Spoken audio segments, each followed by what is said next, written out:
evening, Truth Lovers. Welcome to our Boxcast live streaming. If that's where you're at, if you're at that link and watching us live, or if you are joining us on Blog Talk Radio False Reformation, both links are on the Paul's Passing Thought website, the blog for Tank Ministries. Again, welcome. And in our conversation tonight, we'll be covering 2 or 3 items. My lovely wife, Susan, will be joining us shortly as she had to drive back into Dayton, Ohio to address an emergency family emergency, but she has apparently got that all squared away and is on her way back. So she'll be joining us in not too long for the topic of our discussion tonight, which is the chaotic church, I believe, something like that, the church in chaos, and the where we think or what we think the future of the church is. And so she'll be joining us for that conversation. While we're waiting on her, I'm going to warm up our program tonight with a couple other topics. Let me encourage you tonight to join in on our conversation. The guest call-in is area code 929-477-2696. That's 937-929-477-2696. Okay? You can also, if you don't want to call in and be a part of the program, in adding your comments or asking questions, simply email us. And right now we're going through some email changes, so if you would like to email us at my personal email address, pmd@inbox.com. That's stands for Paul Martin Dosey. So it's the letters pmd@inbox.com, inbox.com. So again, I encourage you to join in and add to our program tonight. Starting off tonight and warming up, I want to talk about some ministry issues that we're really excited about. First of all, it's our use of the Boxcast live streaming system, and the quality is very sufficient, and the easy use and efficiency of it to set up and schedule programs ahead of time, link archives to YouTube. It's a wonderful thing and a great product of this wonderful information age that we're in.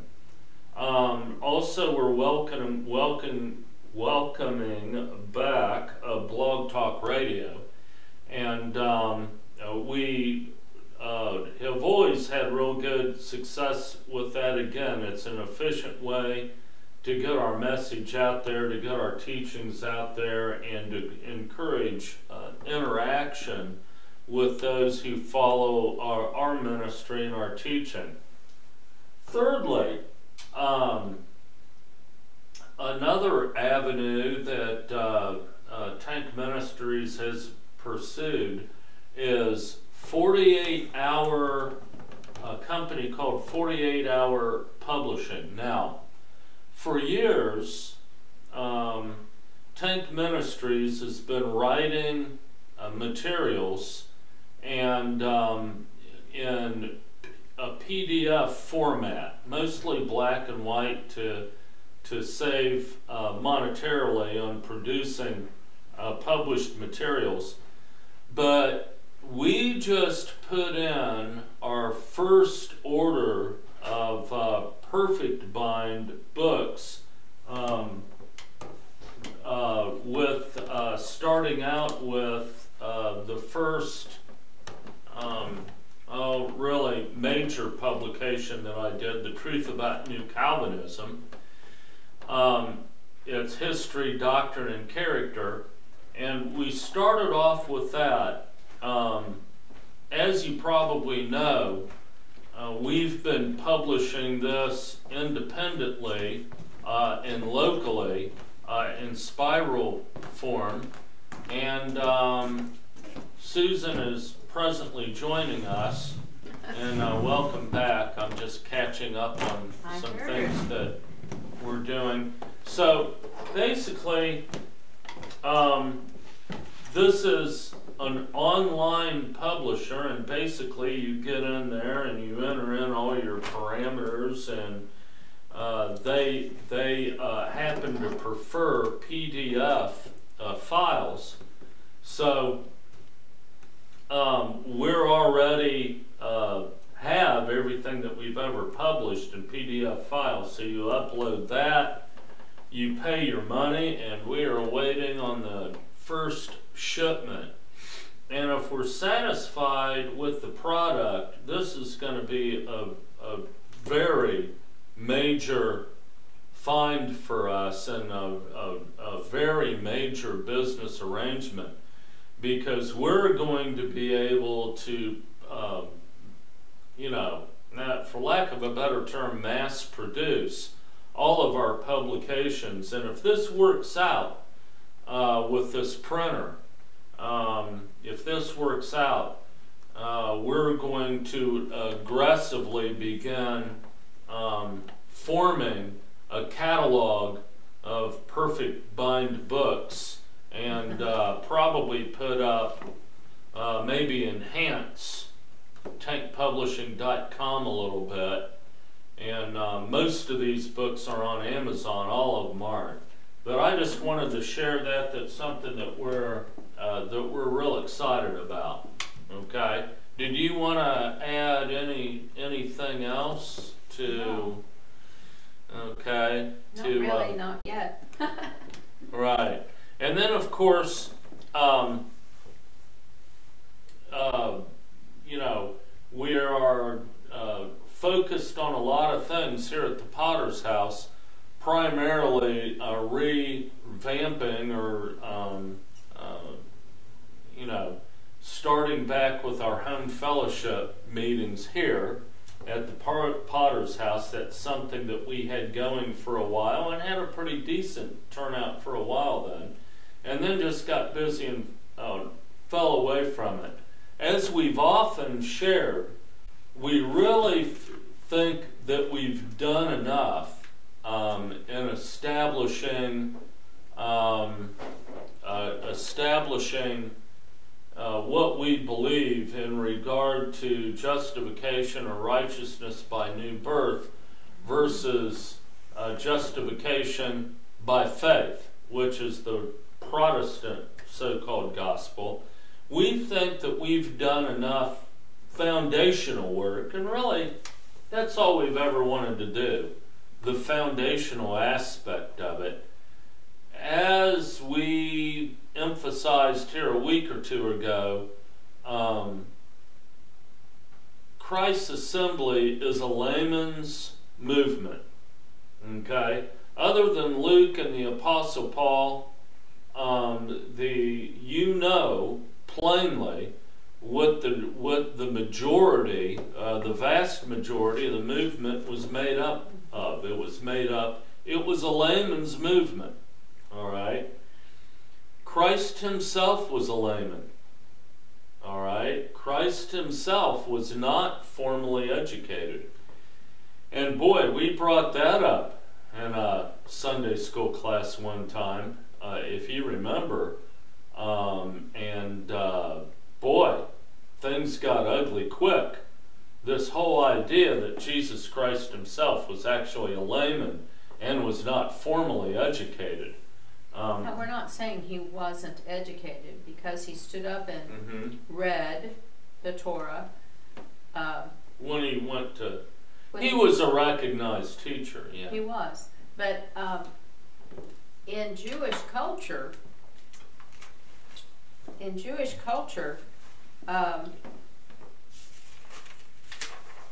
you did not, let me try to word it right. Rabbi, meaning teacher of the Torah, could well refer to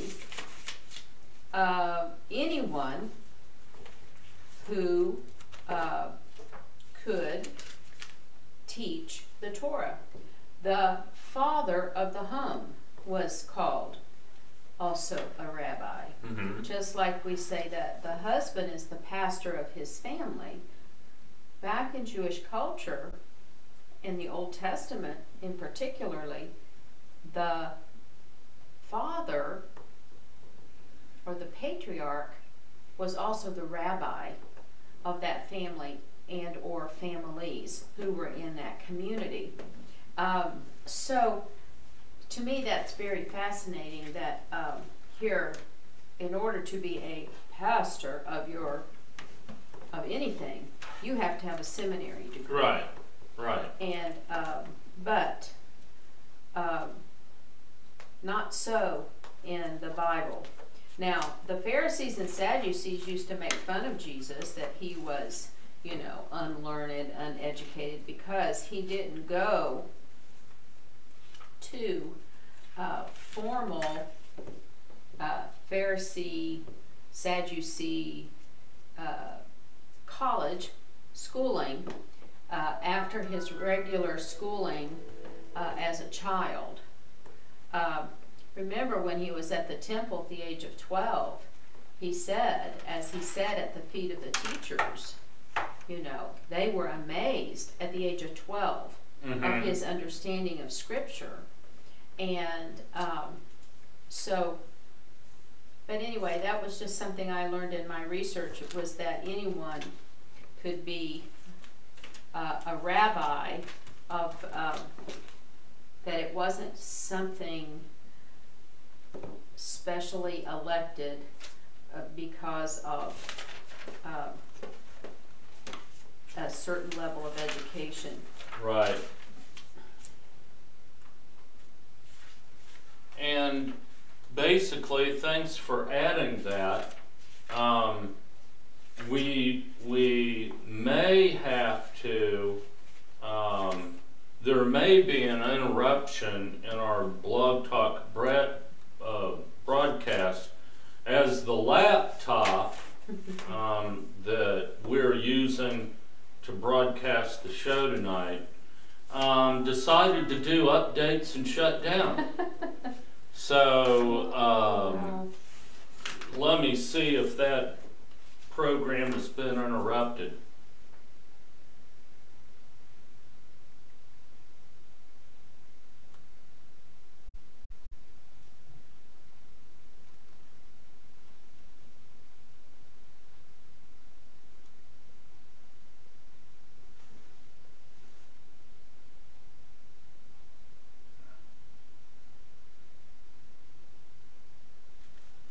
Yeah, you know, I don't know whether that's going to be, but anyway, the Boxcast should be fine. Okay. So those of us who hopefully were listening to us on Blog Talk Radio can just follow us on Boxcast. But when this thing gets done, and it did this to us one time before, and I thought I reset it. So basically what we'll do is we'll see if we can revamp the link so people can call in if they want to, and if they can't, you can just merely email us, as I mentioned earlier. That is pmd@inbox.com. Okay, so continuing on with our conversation,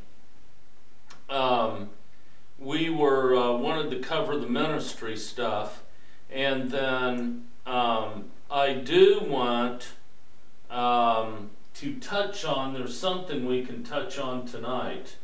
If we have time, I think I'll touch on it later, and we'll get right into our conversation tonight. Basically,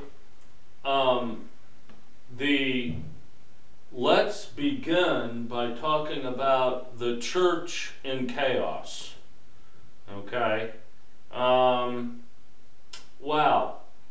I've came across some links this week, and I also was sent a link, and the link that I mentioned that I was sent was the story about the Lutheran pastor who had murdered his family, or a Lutheran youth minister who had murdered his whole family. And so, you know, what I want to reiterate here is that, how should I say it? It's not so much that these are things that happen here and there. This is ongoing all the time in regard to church. Ran across a link this week, and if you Google this type of thing, you can see that it's happened many times in the institutional church, and it's where you've got a love triangle in a church, and somebody ends up dead. All right, and in many cases, and you can Google it, there's many cases where the shooting takes place at church. You know, lover A guns down lover B at church because, you know, you kind of know that they're going to be there and when they're going to be there. You know, especially if they're one of their members that is there every time the doors are open. Yeah. But you know what is really, which in our noisy door, what I got to thinking the other day, and I know sometimes my naivete comes out, but for the longest time, Christians in general, churchgoers in particular, used to pat themselves on the back and pride themselves that these types of goings-on were only in the Catholic Church. Right. That the Protestant Church, the true religion, never experienced, oh, this was just unheard of because we're not Catholic. You know, that this kind of behavior was typically labeled as Catholic. And now, I think the covering is taken off of the institutional church, and these types of behavior do not have a denominational stamp on them. It's not just the Catholic Church that suffered through sexual immorality and pedophilia and indiscretions, but now the covering is coming off of our Protestant churches, just like the covering is coming off of Congress and all of the sexual indiscretions going on in Congress. Right. You know, because you would never think, oh no, because you never heard about it. Right. And now, you know, even in our own community of Xenia, in a prominent Reformed Baptist church. Right. Right up the street. Right up the street from us. One of the pastors was arrested for trying to hire a prostitute. Right. And that also happened at the EVAN, or the Conservative Baptist Church, the pastor there, where my daughter went to school way back in the years. Way back. And so it just, everybody gets scared. All of the members of the churches just are so grieved, and you know, because they don't expect their pastor to fall into this kind of sin, etc., etc. This is only for those denominations that are not fundamental. These are only those cults are partake of this type of sin. Right. But you know, it's universal. These types of heinous sin against God and family that often lead to death because the passions rule, and so it creates that desire not only for the sexual impropriety, but it creates such a hate in the heart that then it's not just thinking about killing somebody, it's actually acting upon those actions. So it's not immune. There's no one immune. No church denomination is immune from this type of sin and discretion and behavior. And I think the covering is coming off of churches where people feel now they have the freedom, either due to the internet, either due to courage obtained from hearing of others' testimonies of having gone through similar situations, and they get courage from that they want to tell their account. And I think these things are coming out because of tired of being repressed and sitting in the pew and listening to these hypocrites who stand up there and preach their false gospel and everything, and then they are the ones that are the victims that have to listen to this and act like nothing has happened. So, or their accounts go on deaf ears. Right. Because, oh, he's a pastor, he's a person in high standing. Oh, she's the church secretary. She would never do anything like that. She's a Christian teacher. She would never become a lesbian. Right. Because, she taught in our Christian school. Right. So,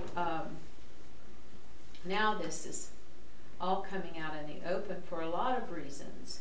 Maybe the Lord is saying, enough of the sham, that transparency is important here, because there is a new and better way. Right. There is a new and better way to fellowship, to worship, to edify one another than the institutional church. Right. And so the point that you made earlier, mentioned a little bit earlier, is the fact that this was always chalked up to the Catholic Church.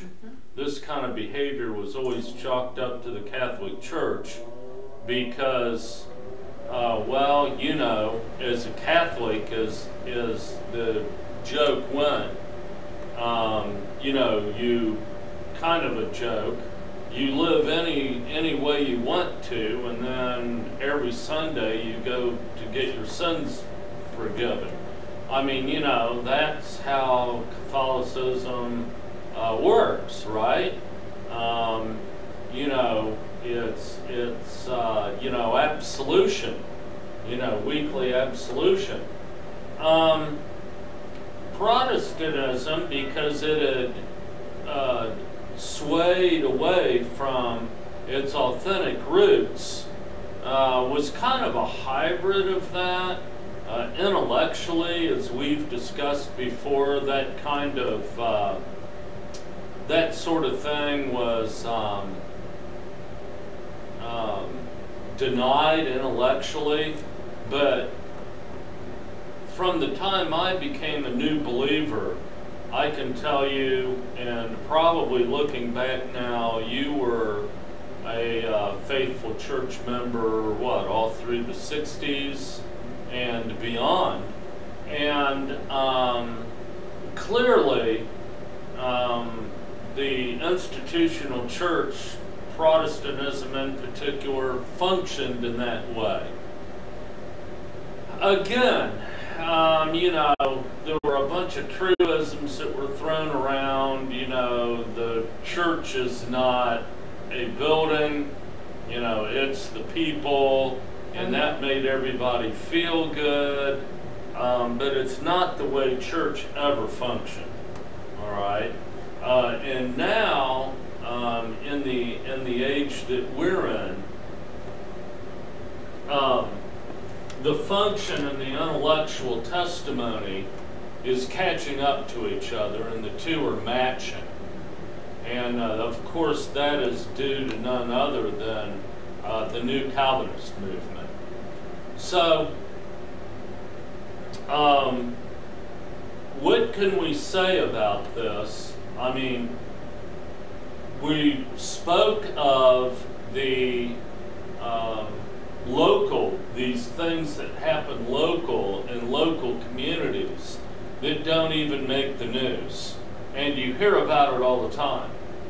And then you have, you know, in essence, what does make the news. National news. And I mean, my goodness, you can just, okay, so we've got this sexual abuse awakening going on in Hollywood and government and so on and so forth, which is an incredible phenomenon. But this is what's been going on in the church for some time. These scandals take place right and left, okay? So what are we to say about it? First of all, let me ask you a question, and we can ask anybody out there that may want to email in or whatnot. Is it ever going to change? And of course it never has changed. This, again, was the kind of behavior that was expected out of the Catholic Church, and let's just focus on that a minute. The Catholic Church is not only still with us, it's making a huge comeback, right? So basically, the history and atrocities of the Catholic Church are well documented. But yet, you know, it's got it. The faithful are as big of a horde as they've ever been, if not bigger. Well, look at Augustine. Mm-hmm. Augustine was a murderer. This was after he was saved. Mm-hmm. He persecuted Yeah. Donatists. He did. Wrote the manual on how to persecute and kill the Jews in Spain.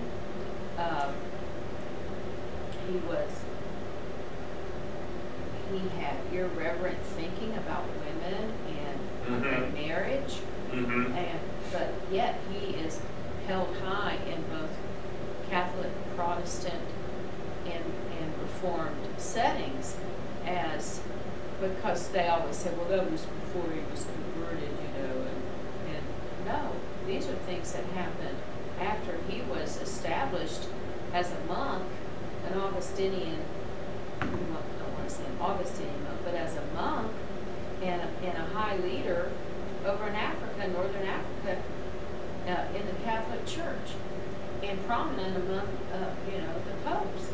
And so, but yet, you know, it's all, well, we have to think about all the good things that he said and did. Well, if you study all the good things he said and did, it's tainted by all of the evil that he did. Right.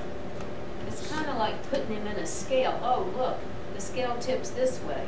He wrote more nice things than unnice things. Well, that isn't how God views So the idea that we get, especially the way the Catholic Church persecuted and executed those who disagreed with them.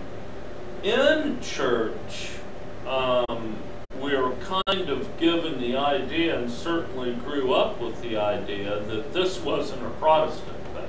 Right. Okay? That Protestants never burned heretics at the stake.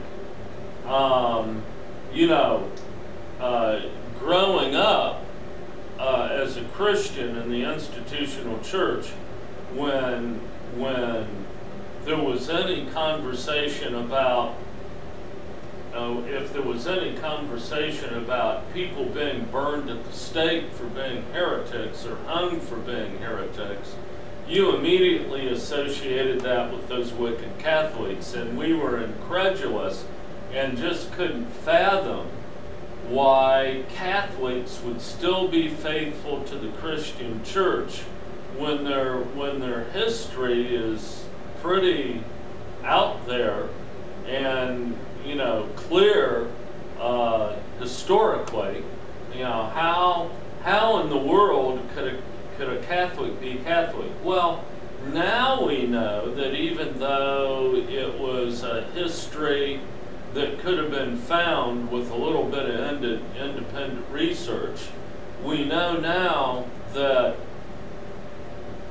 the Protestant church early on was just as guilty of persecuting and murdering and burning people at the stake as the Catholic Church was.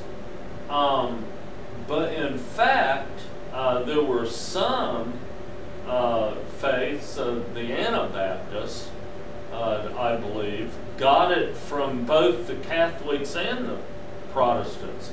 Both Catholics and Protestants waged war on witches, and that was a big superstitious thing. Millions, and especially in Europe. Right. Millions of women across Europe. Right. We're not talking about 20, 30, or 100. We're talking about up to 1 million women were accused of being a witch. There's even a manual written by the Catholic Church on how to determine if a man or a woman or a child is a witch, and then what type of punishment for them. And that book was primarily a European type of bestseller, and then it was sent over to America. But you know, I think this is the one thing that is this hangnail that I have irritation is the false representation of the Puritans. Granted, there were many fine Puritans, not Puritan leaders, but the Puritan people who had lived with a true love for the Lord and wanting to do the right thing. Right. That were so hindered and persecuted because the right things that they wanted to do before the Lord were not acceptable by the Puritan elders. But what the Puritan elders did to people, to the Native Americans, was beyond acceptable, and why Christian schools in particular glorified them as the founders of America and as this great Thanksgiving season that we just celebrated really attests to the prejudice that Christians, particularly Calvinists, have in really presenting the truth and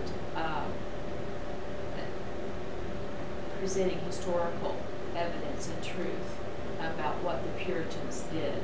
Right. And gratefully, the free, independent thinking of people, Benjamin Franklin and others, who broke away from the Puritan way of life, and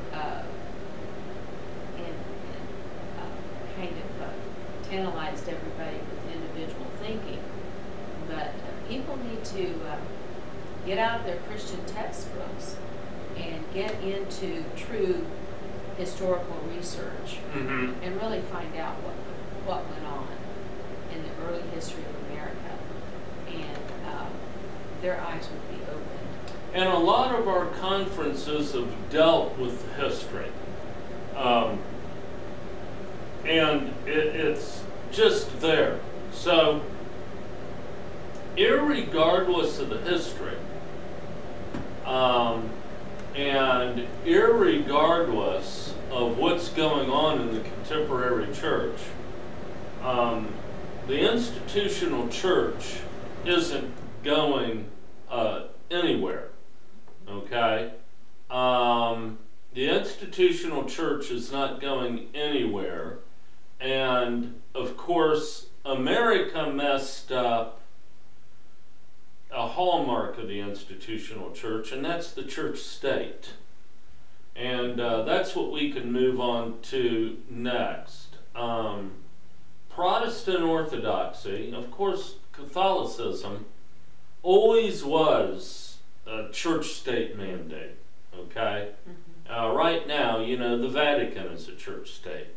It's a small one, but you have to remember at one time it was the Holy Roman Empire. Right. And the Pope was more in authority than the king. Right. So, yeah, at one time it was true quite a political organization. True to Plato's Republic, the state did the bidding of the Pope or whatever religious authority it was, and really this is an ancient, you know, this is an ancient thing that's been from the beginning. Up until the 4th century, it was the pagan state. It was the pagan state. And yeah, paganism persecuted Christianity to a great degree in the 2nd and 3rd century, but primarily what aggravated it is the church's intentions of trying to get in bed with Rome so that it could be the next, you know, mega church state. And so when the church fathers finally clamored about and angled about and opened up their first central church in Rome, because that was the epicenter of, you know, world rule, and was in a constant battle with the pagan state to claim to be the, you know, the one that was in bed by Rome so that Rome could enforce its orthodoxy. What that happened, after that happened, the church was relentless in paying paganism back. That's just what church states do. You either agree, you know, you're compelled to live by their orthodoxy by force. Well, just think about it. Just like convert or die. All right, we get all up in arms because the Islamic belief all throughout the history of Islam, convert or die.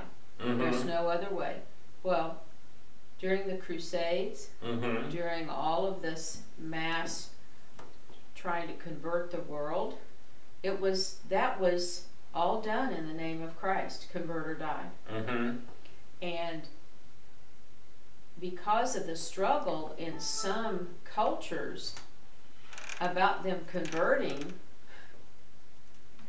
the Pope instructed the monks and the Catholic missionaries that went, because they were not being successful in the conversion part, was to, if you can Christianize their traditions and their practices and make them acceptable to the church, then they will convert, because they will see that it's the same thing. Right. That they can continue their pagan practices, but just clean it up a little bit with changing names and you know,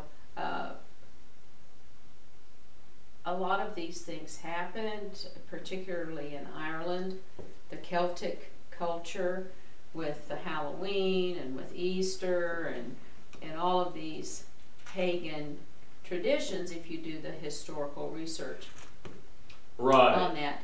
And so the whole way of evangelizing based upon the church state in the day was convert or die. And then we look at what Islam does, convert or die, and we see Christians being killed all the time because they won't convert to Islam. You know, granted, that is wrong and evil, and we don't want that to happen, but we have to hang our heads a little bit because in the history past, the church did the same thing. Right, absolutely. And now, press 1. Since it appears you're calling back into a live show, we are reconnecting you now. Yeah. Somebody on the line? No. For those who have gone over to Boxcast or are still trying to listen to us on Blog Talk, we are reconnected.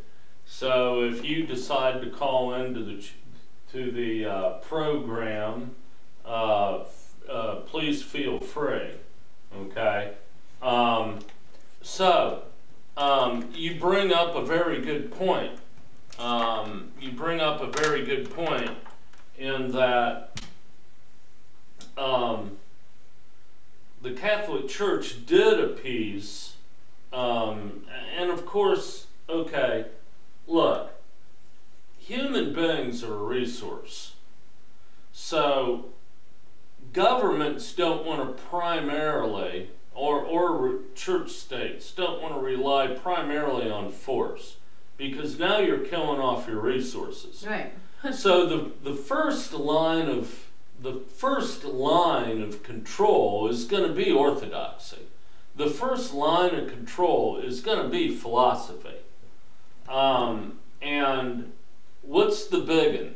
You know, what's the mother of all philosophy? What's the mother, or the granddaddy of all orthodoxy? Is truth is authority. Truth is authority. It doesn't matter that God's anointed, or those that God has placed as human mediators to oversee his salvation process on earth. Well, of course, they're imperfect. They're one of us. But irregardless of that, you know, your problem isn't with church or the church leaders. Your problem is with God. All right? In fact, I heard a fairly well-known pastor, Tim Pasma, and we've all heard this. Raise your hand if you heard it. You know, I was sitting in a church and, you know, God, by golly, God will let a godly man mess up just to test you, to see if you'll submit and obey regardless, you know. And the same thing, this was big and huge and popular in the mid-1980s with some book that a Mary Pride wrote, The Way Home. Okay? I may not be remembering her name correctly, but there was a book written that was hugely popular in evangelical circles called The Way Home, where this, you know, submission to one's husband was put out there. And irregardless of what your husband does, you know, or what he wants you to do, you obey and submit to your husband. And if you do that, you'll be blessed, and God will hold the husband accountable. That's what I was counseled. Right, right.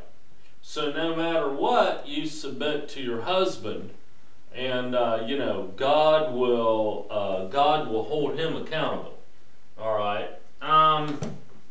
Well, again, we find that the Bible is just really too simple. That's the problem. You know, we got to get past this idea that the Bible is this deep, complicated a book, because it's not. It's just this simple. We all stand before God to either be judged or to receive reward individually. Okay, individually. The Bible makes that claim. Okay, or yeah. And, you know, duh. I mean, how obvious is it? You know, whatever church you went to doesn't represent you at the judgment. Okay, and this whole thing of it being one final judgment at the end. And for those who lived by faith alone, you know, God is reading off all of this sin against the law, and then at the last minute, Christ steps in and says, he's mine, he belongs to me, blah, blah, blah, blah, blah. And of course, if we've preached many times, we're not even going to be at that judgment. All right? So, it's obvious from the book of Revelation, while we're kind of on that subject of the final judgment and this, that, and the other, it's plain in the book of Revelation that the church state comes back with a vengeance. So we got this America thing going on, and we have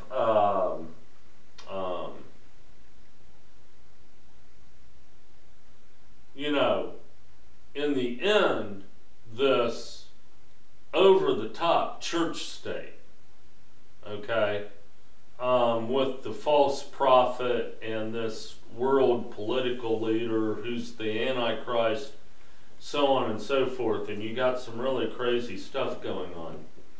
However, what the book of Revelation and its correlation with the book of Daniel also makes clear is that it isn't a kingdom and a church state is solidly in control is the Roman Empire. All right? It's described as iron mixed with miry clay. Miry clay. All right, I can't pronounce. That's a tongue twister for me. Miry. And why is that? Why is that? Why is it not this ironclad, solid iron church state like Rome was? All right, why is that? America. Okay, I think America is the clay that prevents this from being a world dominant, you know, church state. Okay, it's America. So where's all this going? All right, church isn't going away. The Catholic Church has never gone away. Its sibling, Protestantism, isn't going away. And why isn't it going away? Truth is authority. All right, or authority is truth. All right. To the point where we've got, for all practical purposes, what I call the contemporary gospel of authority. All right. And I've been getting a lot of emails and information from a pastor who's just railing about this ecumenical movement between Catholicism and Protestantism and these conferences they're having together, joining together against the big boogeyman, okay? Against humanity's #1 enemy. And what is that? Secularism. Say it. Secularism. Okay? That's the big boogeyman. That is the one enemy. And what is that? Well, it's anything that doesn't submit to the church church authority or the institutional church. The nuns are secular. The nuns are secular. The agnostics are secular. And the nuns are not people who are not the duns. There's the nuns and the duns. Okay, the duns are like, I'm done with religion, period. It's a farce. And a lot of them go back to atheism. And then there's the nuns that say, well, obviously church is a farce. I don't need the church to have a relationship with God, so I'm just going to be a lone ranger and seek God on my own and pray to God and revere God, and I don't need the church to do that. And really, amen to that. They should have Christian fellowship and be edified by a body life, but it doesn't mean because they don't that they're going to hell. Okay, far from it. So all of these people constitute what they refer to as secularism. And this is the one issue where Protestants and Catholics are willing to come together. All right? Because secularism poses a threat to both of them. So we know that both of them aren't going to die out. Both of them aren't going to die out.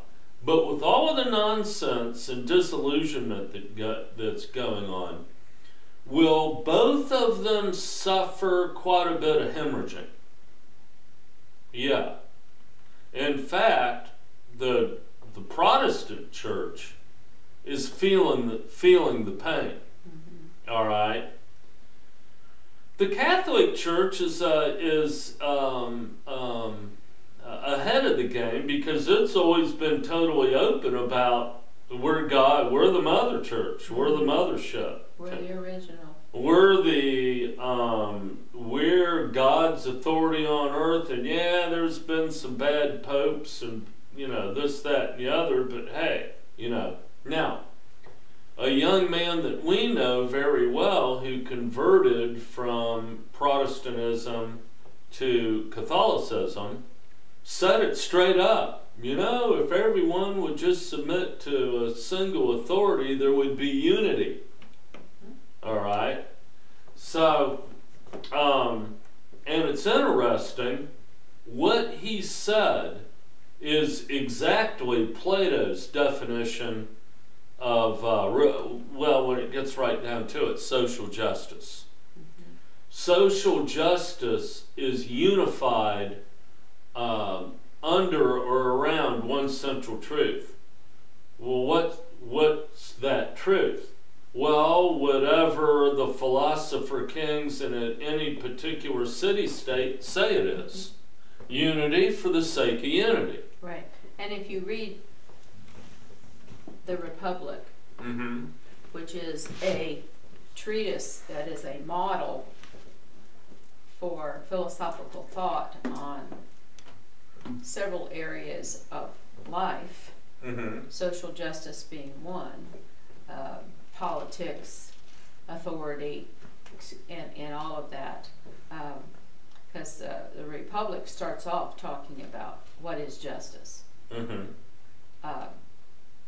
what is authority, and in the whole treatise that he writes there in the Republic, that's what he goes through to define. And then the rest of the account is based upon building on that to have the utopia, the perfect place to live. And it is based upon unity under one authority. Right. So the big question follows.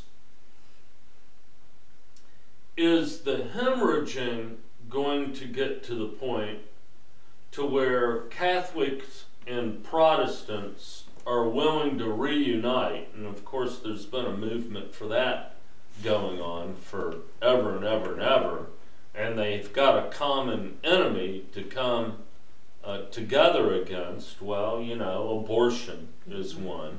That's a unifying factor. and then of course secularism.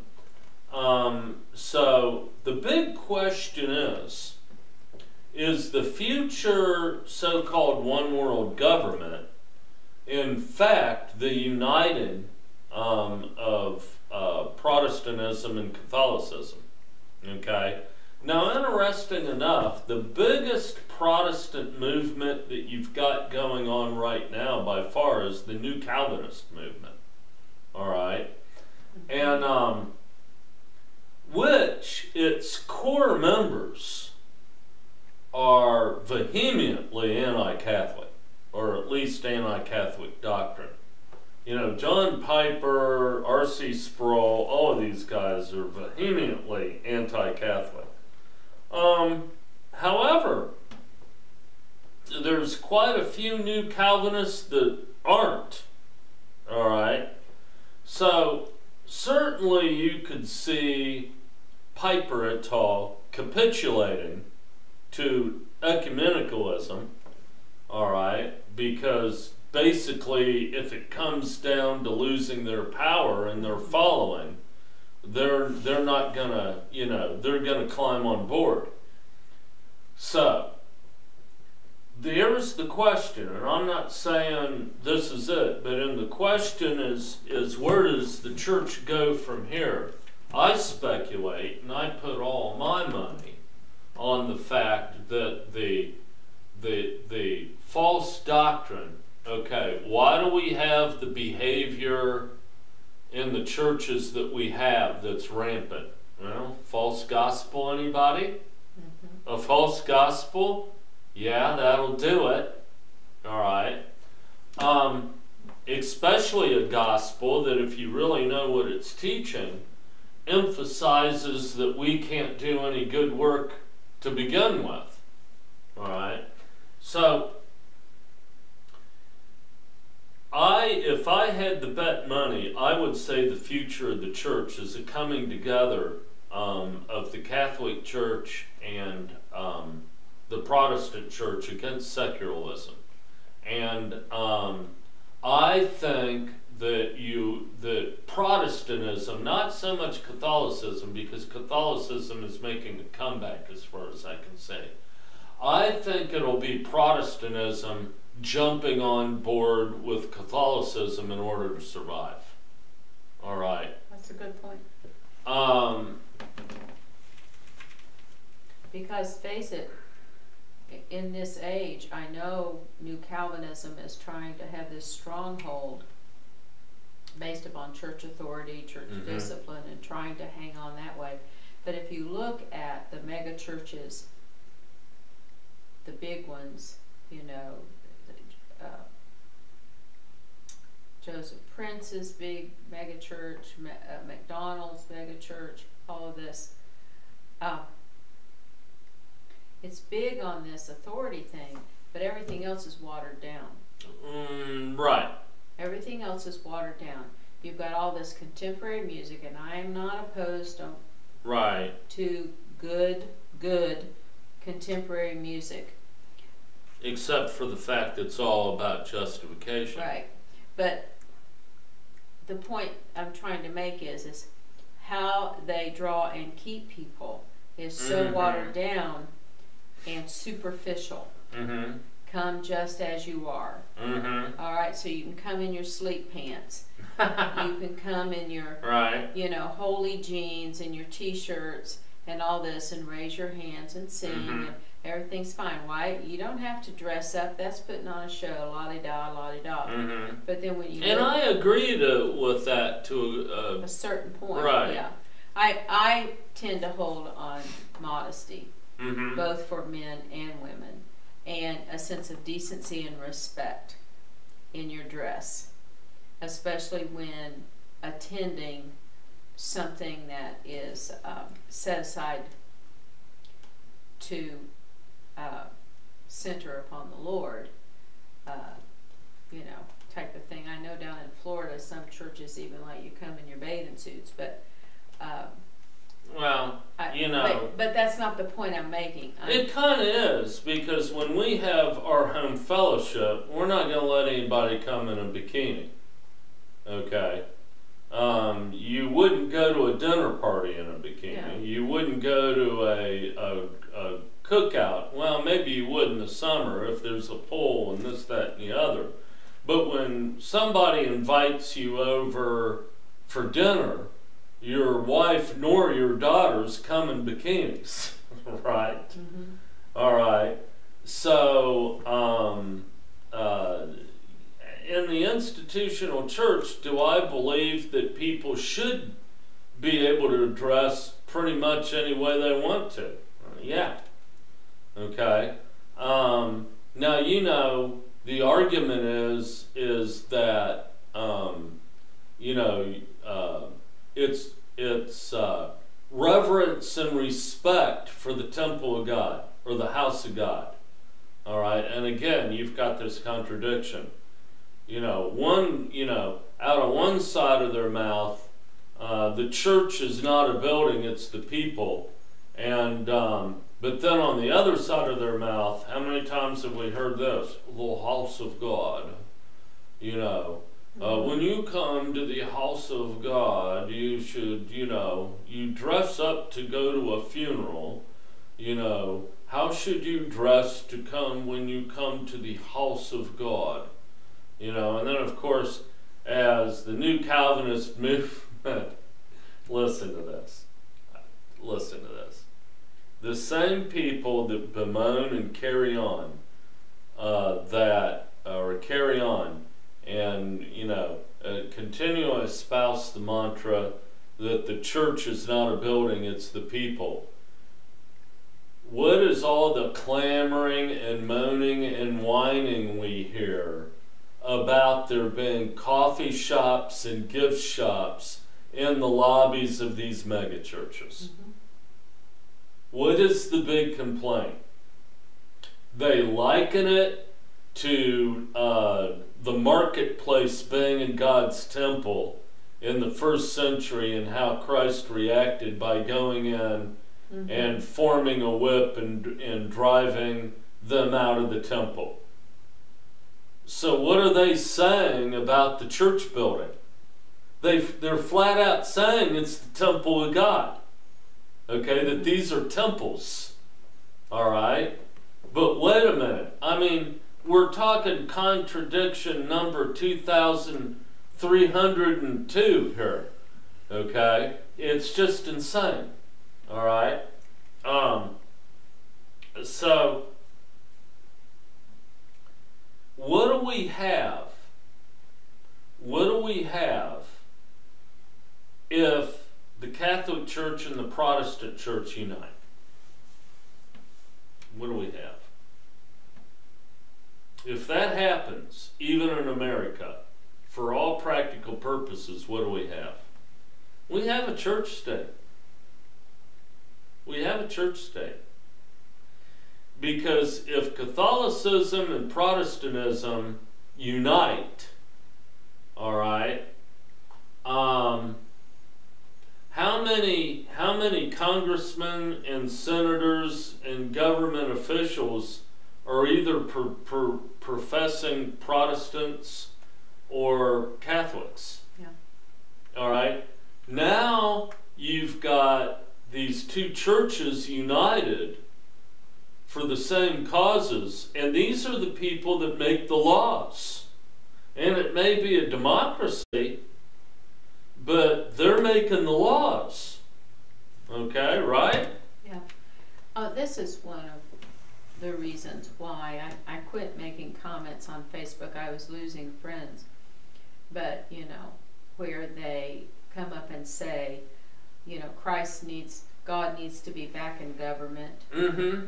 And we need to have, you know, the Bible back in our schools, and more Christians need to be involved in government so that they can make changes to what's going on. And if people would really study constitutional law, our founding fathers fought and died for that not to happen. This is why, even though the separation of church and state is not in the Constitution, it was a concept James Madison wrote in some of his essays that was promoted and used and emphasized under this freedom of religion, Right. and in the Bill of Rights. So it loses all sense of individuality. Your faith is your faith, and you cannot force, you must not force your faith upon another. Right. Because then that's tyranny. Well, And so this is built into our Constitution. Should we have morality? Should we have, I know law is supposed to decrease chaos, promote justice, and the rights of all, protect the rights of all individuals, la-di-da, all of this. But if people would sit back and think about what government would look like if the Christians took over, you are looking at Saudi Arabia. You are looking at Iraq and Iran with this authoritative religious group in charge, requiring and demanding that their interpretation of the law be the law of the land. And it's just a situation where people, I think they think they know what they're saying, but the end outcome is not. Everybody should have the freedom to practice their faith without it interfering with the rights of another person to exercise their faith and their rights. That's what individual freedom is about. And when one group wants to push their beliefs on another, then this is the conception of tyranny. Well, we have to keep that from happening. We want justice. Right. We want fairness. We want laws that do not favor one group over another. We want all of that. If you study the Old Testament, you see all of those kinds of laws given by God in the book of Leviticus and Deuteronomy. And well, I mean, and what wall builders and all these people do, they quote, Washington and all these people saying that the United States government is explicitly for a moral people and a religious people, blah, blah, blah. And they, rack up all of these quotations and citations to prove that America is a, quote, founded on Christianity and a, quote, Christian nation, all right? When the truth of the matter is that that's not true just because some of the founding fathers believed that. But in order to be a bona fide forefather or founder of the American Constitution or the Declaration of Independence, you didn't have to believe that. It wasn't a requirement. no. All right? Many of them, if not most of them, just, believed in God for the most part. I believe Benjamin Franklin and some others were deists, actually. And Ben Franklin, when it comes to religion, he was kind of a mess. Yeah, he was. Well, and he rejected the Puritan way of life as being tyranny, so. Forthwith, most of the founding fathers despised Puritanism. Now, that's just a fact. Puritanism, had nothing to do. Well, yeah, it did have something to do with the forming of Americanism and the American Revolution. They're one of the ones that incited it. Okay, a lot of the American Revolution was because of the Puritans. All right, not because they were part of the solution. So,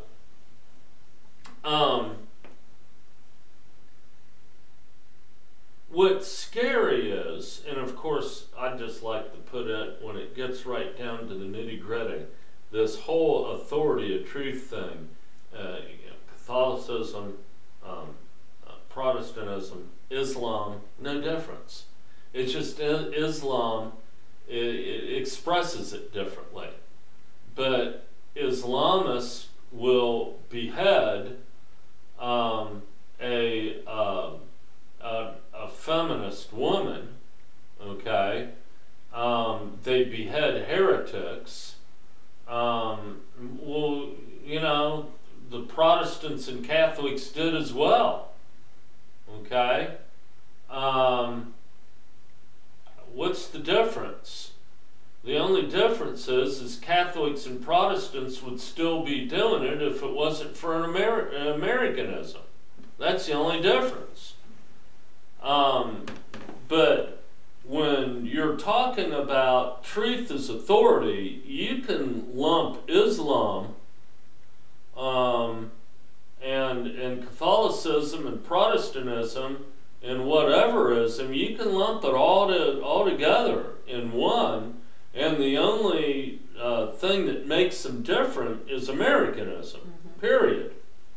So when I heard, and here's the thing of it, when I heard Mike Huckabee, and what you have is a lot of Protestants, most of them, who think it would be absolutely wonderful if all of the congressmen and all of the senators were Christians. All right? They just think it would be wonderful. Well, in a representative republic, if the vast majority of your politician and government officials are Christian, what's the difference between that and a church state? Well, there wouldn't be, but would they be representing the people? No. Think about that. Because no, they wouldn't. They wouldn't truly be. This would not be a representative form of government, because they would not be there to represent the atheist, the Gnostic, the Hindu, that's also a citizen of the United States. They would be representing God's law. God's people who elected them, which would be a very select group. That's who they would be representing. Well, it would be an unwitting church state. And by well-meaning, confused people like Mike Huckabee, all right, who thinks that America was founded on Puritanism. And when I heard him say, man's law is not above God's law, cold chills ran up my back. Okay? Because if this guy was elected president, or a bunch of people like him began running the government, they would unwittingly create a church state and wouldn't know till it was too late what they had done unwittingly. Okay? Because it's this whole idea that only Christians are good. Right. All right? And so,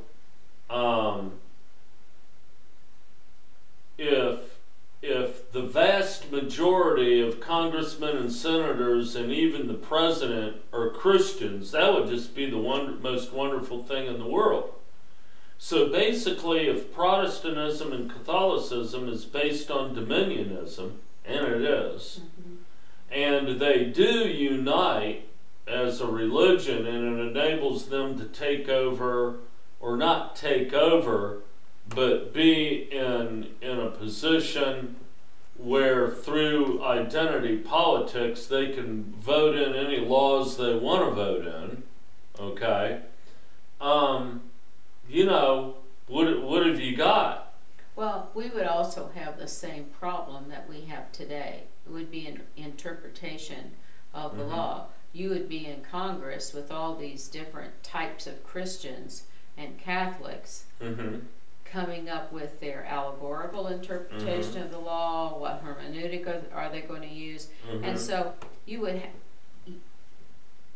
create in itself the same types of problems in Congress as you would even now, where it's not a church state, but you know, it's just liberal versus conservative right now. And the long and the short of it is, you can have a representative republic or a democracy that is in fact a church state. And if it's based on dominion theology, and it is, well, we're going to make all of these laws that is going to be running the show with God's law, and if they do that, what do we got?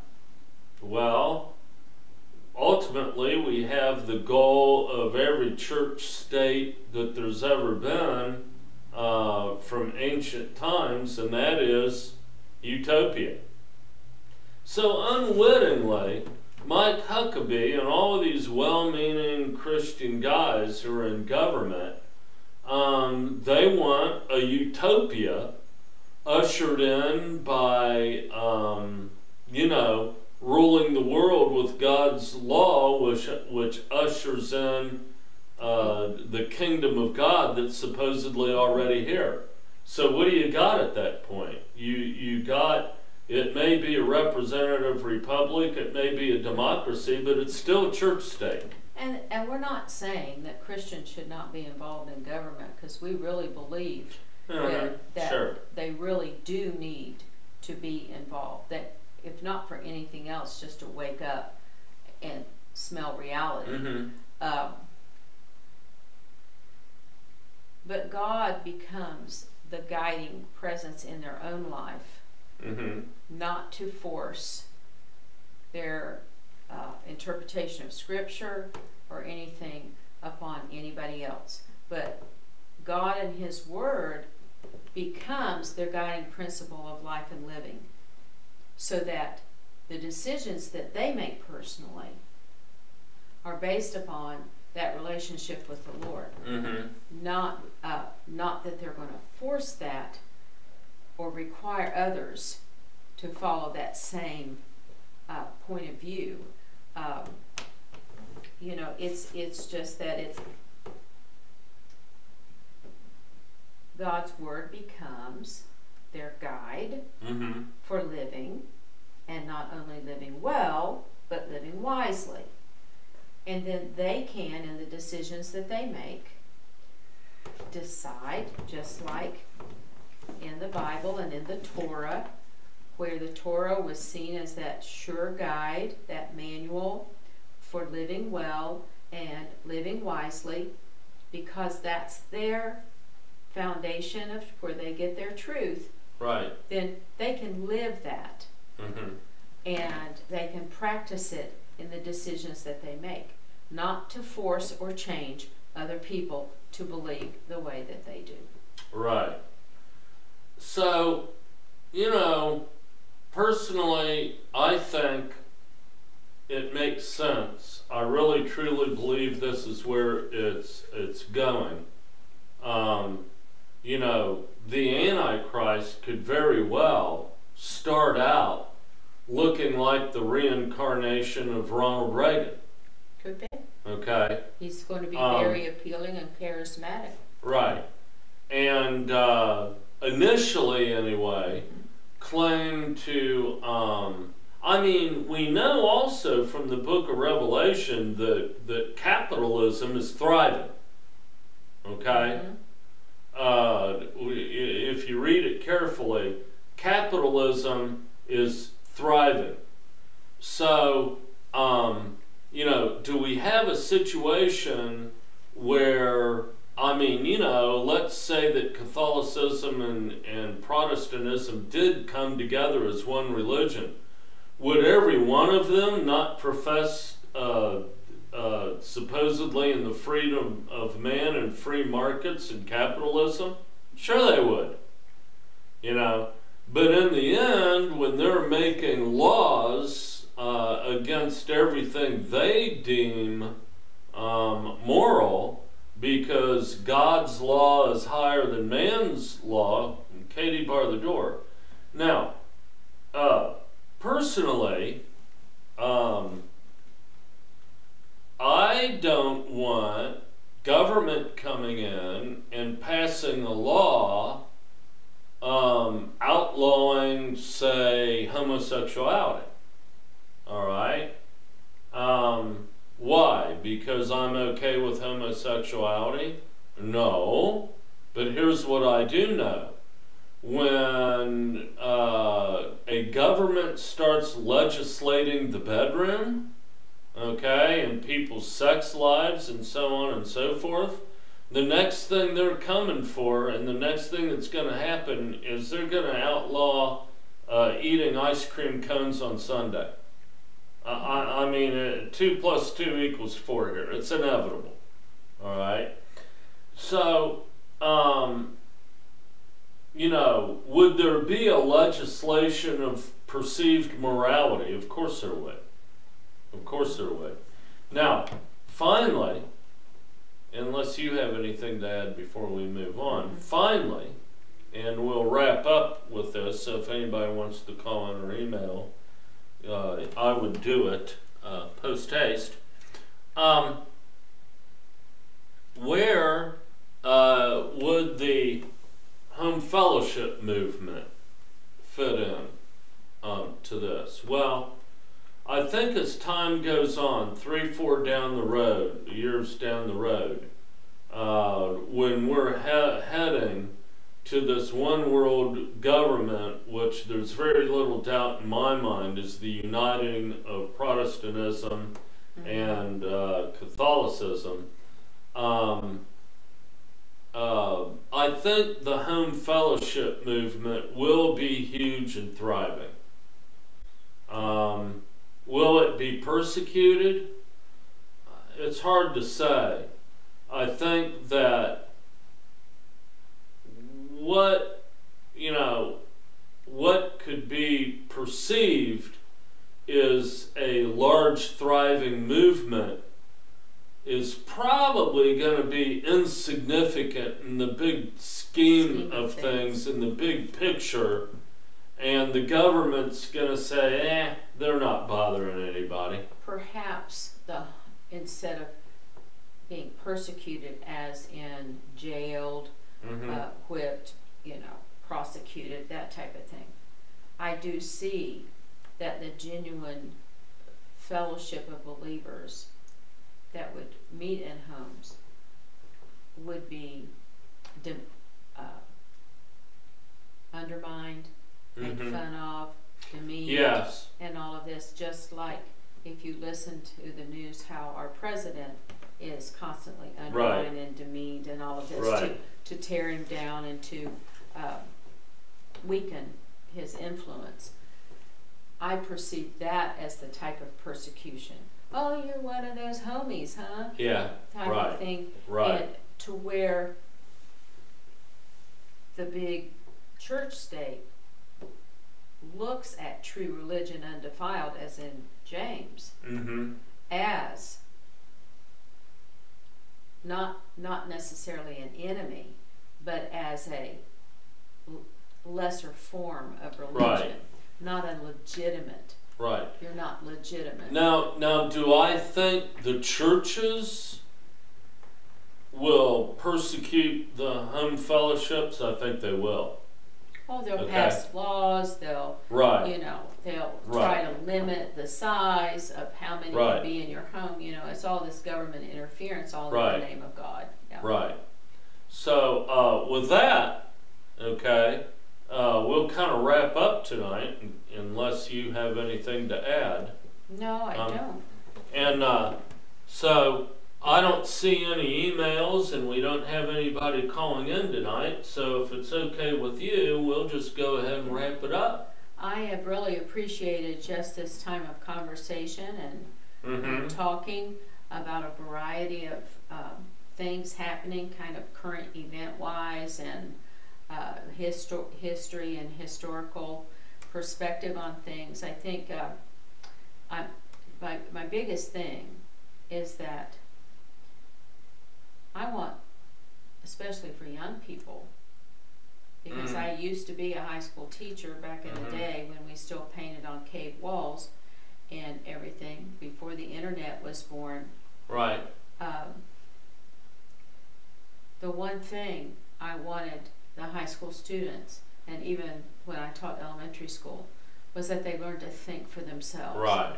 Not Right. accept what's in the textbook on face value, but to do research and to read the actual writings of our founding fathers and even the church fathers. Right. And really get a hold on what they believed, not what others said they believed, but what they believed and why it was important to them and how it has influenced the shaping of our history and our governments and our church life.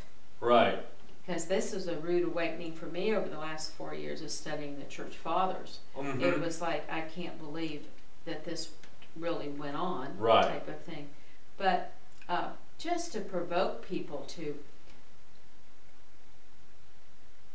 do some personal, individual research historically, just like the Bereans did,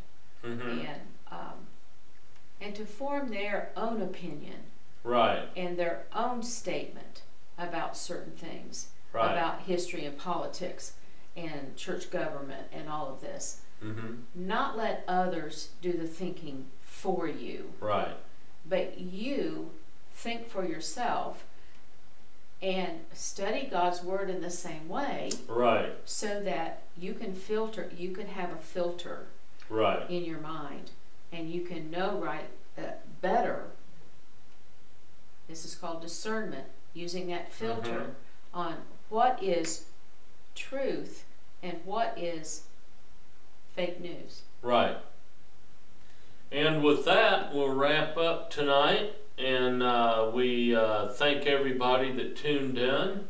And we probably going to be off air for a good week or so.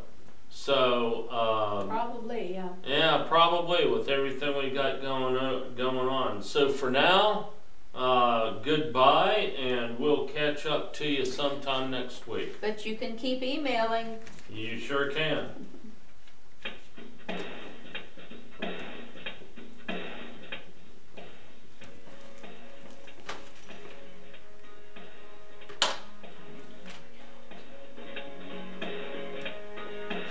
Said that people. One more depending on a breath, and we all look away. People pretending everywhere. It's just another day. They're flying through the air.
Talk Radio.